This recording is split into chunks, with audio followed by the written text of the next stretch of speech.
iska dulqaad xoogaa hadalka ay canaan ku jiro qof reer mudug ah oo qoftan adayga waxaan ku salaamayaa salaanta islaamka assalaamu calaykum waraxmatullaahi wabarakaatu runtii waxaa farxad weyn ii maanta inaan fursad u helay madaxweynaha sharafta badnaa iyo wasaaradda aan ugu jeclahay wasaaradda waxbarashada inaan soo hor istaago sida nalni sheegay ba anigu xaggan maan joogin waxaan ka soo safray gaalkacyo xoogaa yara waday oo su'aalo talooyin iyo codsiyaal ah dee dabcan maadaama la siiyay waqtiga ku qoran ahayd maalinta ugu dambaysa xoogaa yaroo kale ku biiray insha allah laakiin ma badna marka ugu horeysa su'aalahan galaya waana boobsiinaya insha allah su'aalaha jawaabtooda waxaan ka sugayaa waa wasaaradda waxbarashada su-aasha koowaad waxaan rabaa inaan weydiiyo sida aynu ognahay ma jiraan public schools annagoo og inta waxbarata in lagu qiyaasay 47% yacni inta aanan waxbaranin percentage-ka marka ixsaa'iyaadka ama tirkoobka la soo jeedinaya maalin dhowtoole waxaa la yidhi 47% weliba estimation ahayd exactly xataa mays ahayn 47% ciyaalkana waxba ma bartaan maxay u suurtageli weyda xataa haddii magaalo walba aan laga dhisayn public schools in degmooyinka iyo magaalooyinka ugu waaweyn min hal iskuul laga dhiso hadday adag tahayna in shacabku uu qaato dhismihii lacagtiisa dowladduna ay qaato mushaarkii macallimiinta oo la iskaashto si aynu wax uga soo saaran 47% waxaa kale oo sii raacsanayaa 47% oo lasoo gudbinaya waxaan jeclaan lahaa in la kala saaro imse ay 47% uga maqan goobaha waxbarashada duruufo lacageed imse ayaa uga maqan yacni baahiyaha gaarka dadka qabaan oo waayeen meelo goobo ayaga u qaasa imse ka baqayaan faquuq hadday soo dhexgalaan bulshada in la faquuqo in la kala saaro say u fududaato hawsha waan boobsiinaa insha allah su-aasha labaad ilaa iyo goorma ayay scholarship-yadeenu ahaanayaan kuwa fixed ah oo xadidan suudaan etoobiya even masar xataa mararka qaarkood waa yartaa umalaynaa intay soo gelayso ma waysan mudane wasiir iyo wasaaradda waxbarashada ahayn scholarship-yada aynu ku faanayno waxay rag keeneen haddana raggii oo kale tool u dhigmaa jiraan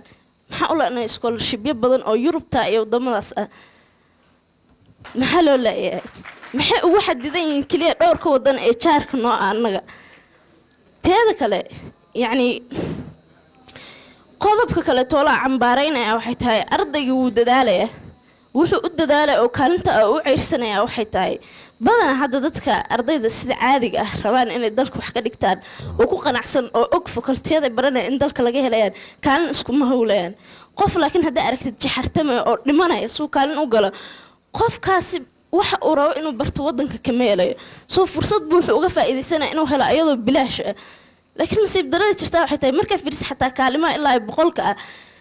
qofki asoo waddankii ikhtiyaar aan loo siin oo waddamadii jaarka lagu soo koobay baa haddana fakultiyadii ay xadidan yihiin us ikhtiyaar u lahayn inuu doorto fakultigu rabo taasna ayadana waa arrin u baahan in dib loo eego waxaa kale toola ayadana jirta yacni sidaynu ognahay hadda alxamdulilah aan igu hambalyeynaya in manhajyadii lasoo saaray dugsiga hoose la dhammaystiray annaga goormee hawsheena bilaabanaysaa insha allah koley anigu waxaa u malaynaya ma ka gaarayo waayo sanadkaana ay ugu dambaysa insha allah laakiin ana loo dedejiyo insha allah su-aashan waxay si qaasa ugu socotaa madaxweynena sharafta badan mudane madaxweyne maxaa kalifay in madaxdeena ay noqoto waqtiyada aynu aragno 2 waqti waqtiga uu musharaxa yahay oo lalahay kambeynka uu ku jiro inuu noo yimaado ballanqaadyo noo sameeyo xaafadda markaa tagnana waalidkeen aan ku dhaano xataa sometimes waxaa dhici jirta inay madaxda qaarkood ololo ku galaan waxbarashada freenigaga dhigaynaa hadhow toolna xataa laga yaabo inaysa iskuul deeq gaarsiinin waqtiga koowaad waa waqtiga uu musharaxa uu kambeynka uu ku jiro uu musharaxa uu yahay waqtiga labaadna waa markii intii la doortay imtixaanaadkii la gaaray centralizedka ama finalka oo wasaaradda ah oo ardayda dugsiga sare ee 8ka oo uu daah furayo waraaqada uu qaybinayo oo la sawirayo maxay labada waqti kaliya u noqdeen iska dulqaad xoogaa hadalka ay canaan ku jiro qof reer mudug ah oo qoftan adayga runtii waxaa in badan la iswareysanaya oo la isweydiinaya oo la islahaa xagee musiibada ka taaganta iyadoo la leeyahay 53% ba iskuulada aadaan runtii eedan yar wada annaga xaggaas fadhinay dadka masiirkooda laga tashanay dhibaatada ay gunta ku jiraan oo annaga fursada ku hadalna lama siineen magaabnida ida ma garanay gacanta waa taagay laakiin cidna ma siinaynin waxa rabnay yani qodobka meesha uu ka jiro dhibaatada ana hadda ni sheegay waxbarashadan waxay ku koobantay kaliya waa silbaaska even xataa wadaniyadan hadda aan naga raadinaysaan oo nagu caayisaan namaydan barin silbaaskana meesha waxbarasho loo aado waa iskuulka waxbarashadiisana waxa ku salaysan tahay silbaaskana wax wadaniyad la dhaho kuma jiro xataa wasaaradda ana kuma eedayno si qaasa macallimiinta ula hadlaya aniga primary-ga marka iskuulka Salaamaan dhigan jiray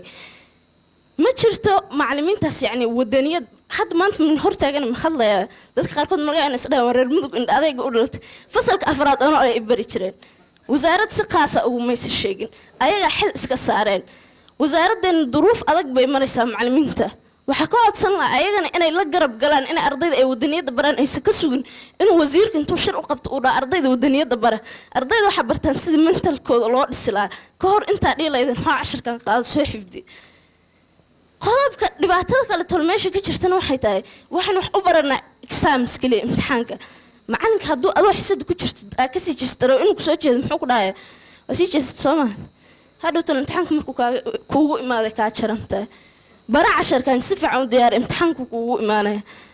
ma jirto macallin intuu soo istaago ku dhahay casharkan mustaqbalkaada ama saas ku anfacaya ma jirto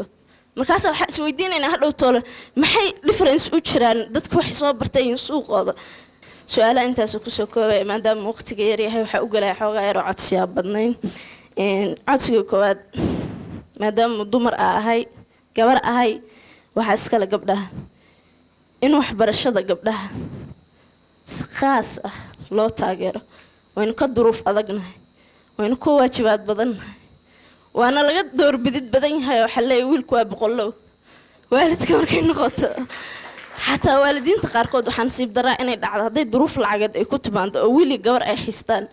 inay door bidaan inuu wiilku uu aado ay gabar ay fariisiyaan waxa kale toolo jirta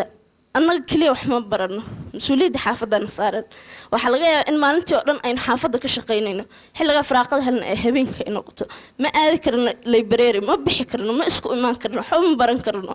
waa nasiib darro marka si gaar ah in gabdhaha loo taageero kuwooda kaalimaha galaan si aan loo abaalmarin ardayga kaalinta koowaad ee wiilasha yani ardayga hadda ka maalay laakiin si guud aan wiilasha si aan loo abaalmarin in loo abaalmariyo in dhiirigelin loo noqotaa rabnaa codsiga labaad waxa weeye in la qabto madallo aqoon kororsi iyo aqoon isweydaarsi oo ardayda ah oo heer goboleed ah in la joogteeyo seminaarada iyo tababarka tayeynta macallimiinta ah waayo waxaa nasiib daraa macallimiin badan oo jiraan ilaa 10 sano shaqeynayaan macallinkani wuxuu rabaa suu casharkan uu kugu dhigo waa sida uu ugu dhigo walaalkaayo 10 sano ka hor laga yaabo hadda inuu intuu laba jaamacadood dhammeey ciyaalkiisa adiga korinaysid waa nasiib darro wuu xifdisan yahay 10 sano ka hor wuu xifdiyay sidii uu rabaa inuu kugu sheego seminaar hadduu heli lahaa wuu isbedeli lahaa mentalitygaas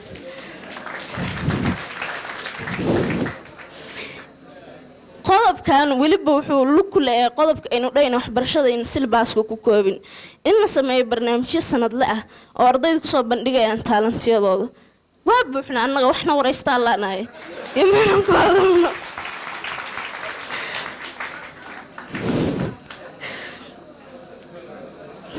jaamacadaha codsi gaara nii soo jeedinaya adeerayaal waa nin baraynaa idinkaa sabab waa inaan waddanka ka cararno waayo fakultiyada dhan waan soo koobteen dhakhtar maxay tahay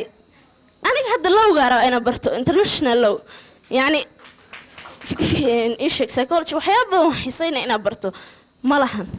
haddaa barta xataa kasoo qaado waddankii kuma practice garayn kara maxkamadaha afaarahaas imeelayo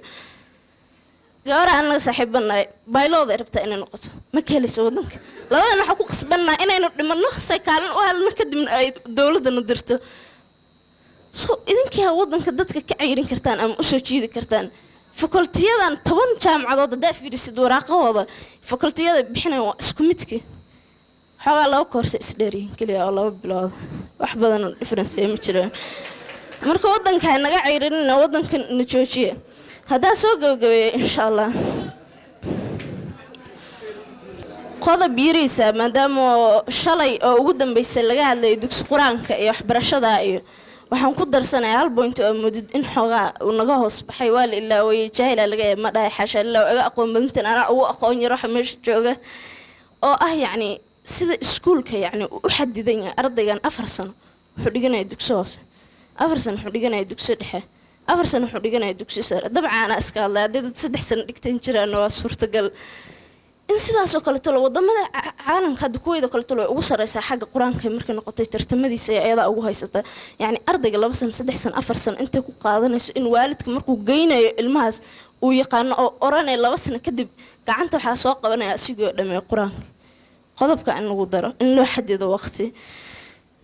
codsiga ugu dambeeyo madaxweyne wasiirkeena waxa si qaas ah in kaga codsanaya runtii wadaniyad in badan baynu ku soo sheekeen waxa la oranayaa wadanka maxaa looga cararaya maxay dadka yani xataa dawladda ay u cambaaraynayaan ayagoon fahansanayn maxay dadkii oo dhan u jahawareersan yihiin siyaasadda ay ugu jiraan waxaasoo dhan xalkeeda manii sheega in maadada GB government and politics laga dhigo common subject waay dadku ugu baahi badan dawladnimo iyo siyaasad inay bartaan waa dadkan 30 sano dalkooda u qaribnaa صغير كيف عشان حتى أنا جواري راشين شرا إدو إنه شفت مدحين دنيا واتقان ليه حسن مركي قرتنا حلقة إنه السياسة ضفر على القش مركا وح لياب يعني حتى مركا قاركود مركا جنرال سمينا سكولة قاركود لقد جايو inay GB intee ka saaraan ICT ku bedelaan computer qof walba baranay asoon la isdirin asaa isdirayo baranay laakiin dawladnimo iyo siyaasad waa mid u baahanay wasaaraddu waxa ka codsanay maadada ama ardayga saynis aado ama arts aado in la baro dawladnimo siyaasadda 8 chapter oo 3 aan ku soo qaatay say ee caawisay wallahi ma malin kartin xadkayga xataa waa gartay waa nin mahad celinay runtii ilaa khayran siyo maadsantii